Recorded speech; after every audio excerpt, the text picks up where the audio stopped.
on embauche à 6 heures du matin. On est déjà 3 en cuisine, plus la 4e personne intervient à partir de 9 heures. Donc ça commence par la réception de marchandises. Bien souvent, le pain est déjà là avant qu'on arrive.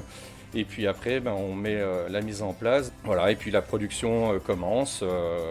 Soit la désinfection des légumes, soit le plat chaud à mettre en place quand c'est un plat mijoté type bœuf bourguignon ou blanquette, voilà.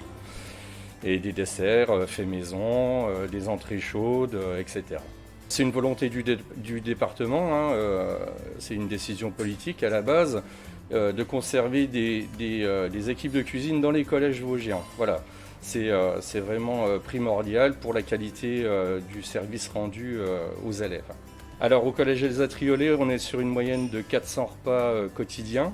La politique anti-gaspi, c'est un peu le nerf de la guerre en ce moment dans tous les collèges vosgiens. Il faut absolument réduire nos déchets pour consommer mieux derrière aussi, parce qu'il faut savoir que quand on fait des économies sur un volume alimentaire, c'est la qualité derrière des produits que l'on va acheter qui sera meilleure. Voilà.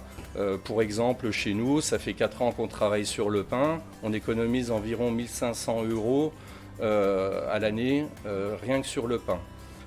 Tous les jours, nous étudions le gâchis alimentaire qui est réalisé par nos collégiens sous forme de petits smileys. Quand on est entre 0 et 50 grammes, ils ont un petit smiley qui sourit parce que, effectivement, on est content. Ça veut dire qu'on est en dessous de notre moyenne. Entre 50 grammes et 100 grammes, le smiley est plutôt neutre, donc c'est pas trop bien. Et au-delà de 100 grammes par élève, ce qui est énorme, le smiley est plus du tout content parce que là, ça a été catastrophique. Sachant que nous, sur Elsa Triolet, on est à 55 grammes et que la moyenne du département sur les collèges vosgiens est à 95 grammes par élève et par jour. Alors, l'évolution du comportement alimentaire est très différente suivant la situation géographique où on se trouve.